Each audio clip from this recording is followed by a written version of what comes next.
Waa'ee aappii Giloo Laayifii kana dura viidiyoo lama isinii dhiyeesseen ture. Kutaa tokkoffaatiin akkaataattiin aappichatti jalqabdan tampanaalee akkasii kan qabuun viidiyoo isinii dhiyeesseen ture.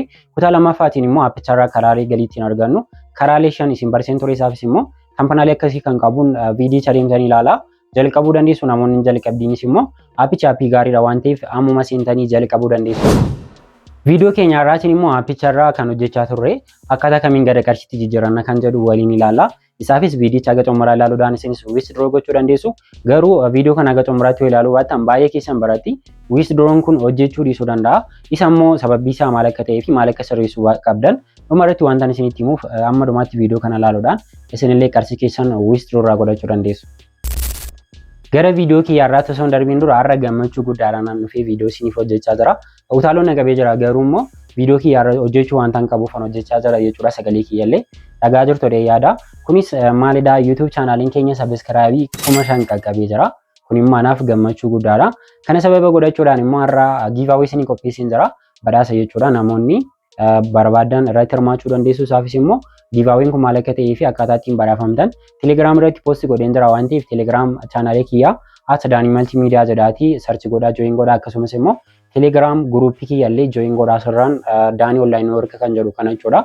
Search godhaati join godhaa lamaan saayyuu linkii comment irratti pin isiniif godhaa isaan deemaati join godhaati isinillee badhaafamaa har'aa ta'uu dandeessu jechuudha. Gara withdraw taasisuutti osoo hin darbiin dura mee wanta tokkoon isinitti himaa innis maalidha?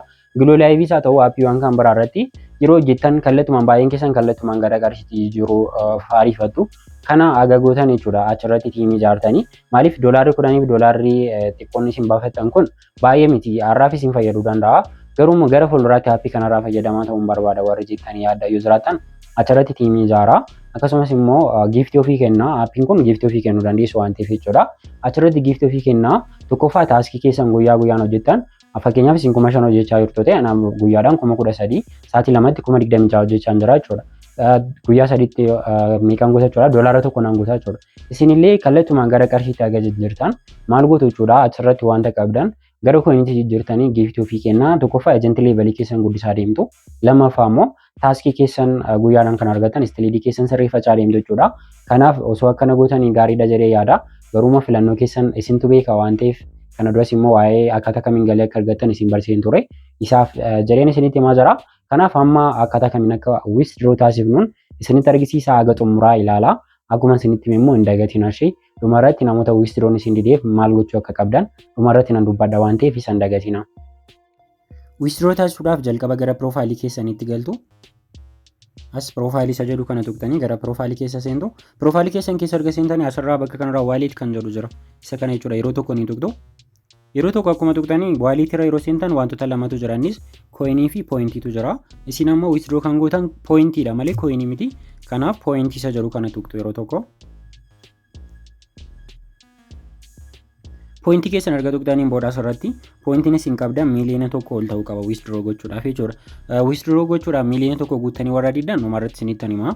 Maaliif akkasin didee garuu immoo namoota miliyoona 1 guuttanii withdraw gochuu barbaadaniif pointiin keessan miliyoona 1 ol ta'uu qaba. Ani immoo kun amma asirratti miliyoona 1,300 wayiin qabachuudha.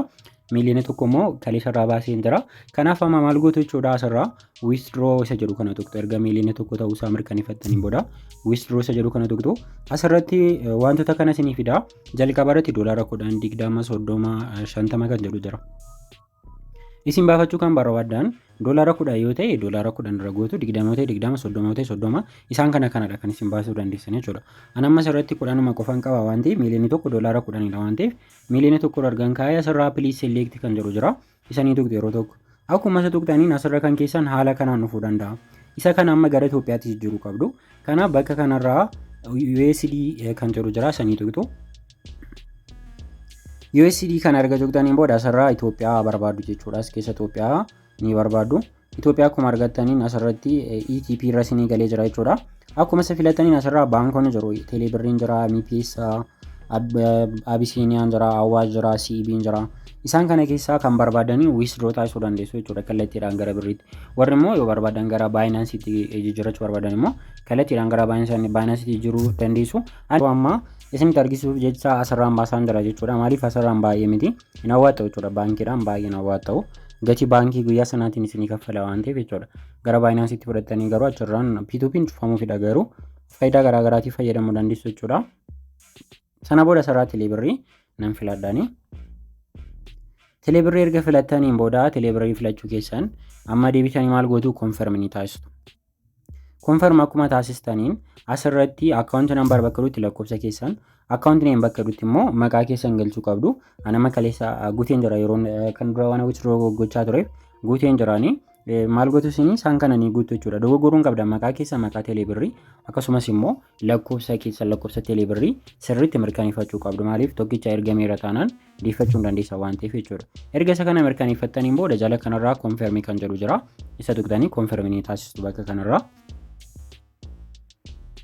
Confirm akkuma taasistaniin asirratti kun isinitti argisiisa jechuudha. Qarshii isin bira qaqqabu kun asirraa $9 doolaar maaliif pointiin kumni 20 ni citaa waan ta'eef kan isin bira qaqqabu 9.8 jedha jechuudha. $9.8 gara birriitti immoo qarshii 538 jechuudha. Irraa citee kan isin bira qaqqabu kanadha. Asirraa kun gatiin doolaara tokko qarshii 157 dha. Asirratti immoo maqaan keessan akkaawuntiin keessan jira. Asirra immoo maqaan keessan jira jechuudha. Isaan kun hunda erga mirkaneeffattaniin booda maqaan keessanis lakkoofsi keessanis sirrii ta'uusaa erga mirkaneeffattaniin booda confirm ni taasistu jechuudha. Confirm akkuma taasistaniin withdraw application successful isiniin jedha.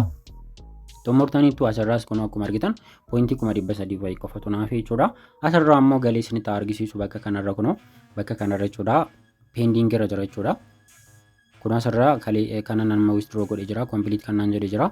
Asirra immoo kun bakka kanarra jira jechuudha. Kan amma ganaa pending irra jiran kuni sa'aatii 24 jedha. Sa'aatii 24 lakkaa jira.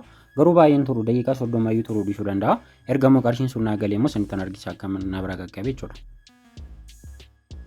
Sa'aatii 24 jedha garuu dafiitudha kan na qaqqabe. Fakkeenyaaf asirratti yoon isinitti argisiisu jechuudha. Sa'aatiin ani apply godhe sa'aatii 19:23 jechuun sa'aatii 8:23 ture.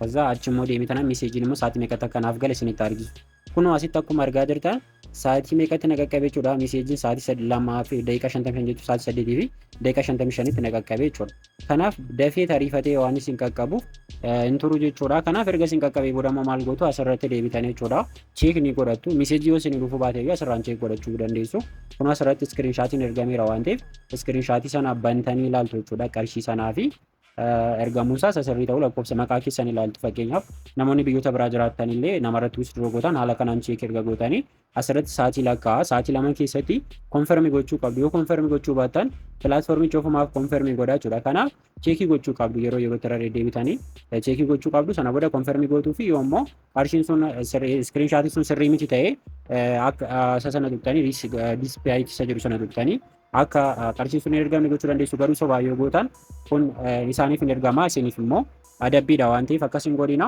Sana booda qarshiin keessan ergasanii galee konfirmii gootanii ni xumurtu jechuudha. Namoota isteeppii kana hordoftanii withdraw gochaa turtaniif baay'een keessan isin dideera ta'inna jechuudha. Miiliina tokko erga guuttaniin booda sababbiin isaa immoo maalidha? Sababbiin isaa inni jalqabaa jechuudha. Aappii kanarratti namni tokko withdraw gochuudhaaf nama 30 invite godhee namoonni 30 sun aktiivii ta'uu qabu. Maaliif baay'een nama aappichis kan inni akkana godhee baay'een nama dhufee doolaara 10 sana akkuma salphaatti guutama doolaarri 10 ishii guutee baafachuu barbaada malee pilaatfoormicha irratti exchange gochaa hojjechuu keessa turuun barbaadu. Sababii kanaafidha akkasiin tiimii ijaartanii hojjettaniif jecha aappichi seera kana qabatee dhufe jechuudha. Inni lammaffaa immoo yookaan isa kana gochuun barbaadu irrattan invest gootanii coinii miiliyoona tokko bitattanii miiliyoona tokko sana giftii gaafa ofii kennitan isa lamaan isaayyuu withdraw godhachuu dandeessu. Yeroo tokko qofaaf isin gaafata malee yeroo yerootti withdraw gootan isin hin gaafatu jechuudha. Kanaaf filannoowwan kana lamaan qabdu jechuudha. Yookaan giftii miiliyoona tokko ofii kennu yookaan immoo namoota 30 affeertanii namoonni sun namoota hojii ta'uudha. Isaan kana yoo gootan hundumti keessanii withdraw gochuu dandeessu. Viidiyoon keenya irraa kana fakkaataa akkuma isinitti hime Telegram chaanaalii keenya join gochuun dagatina. Hojiiwwan onlaayinii baay'eetu jiru waan ta'eef isa join gochuun dagatina. Akkasumas immoo chaanaaliin keenya 5,000 qaqqabee jira. Kun immoo 5,000 gaadha miti. Ganaa 10,000 jechaa itti fufaa deemna waan ta'eef hojiiwwan baay'ees immoo kana booddee kanaan isinii qabadee dhufu waanta jiruuf namoonni sabiskiraabiin godhin jirtan sabiskiraayib godha. Viidiyoon kun yoo isinitti tole laayik godhaa, koomentii irratti immoo yaadaaf gaaffii qabdan naa barreessaa. Galatooma.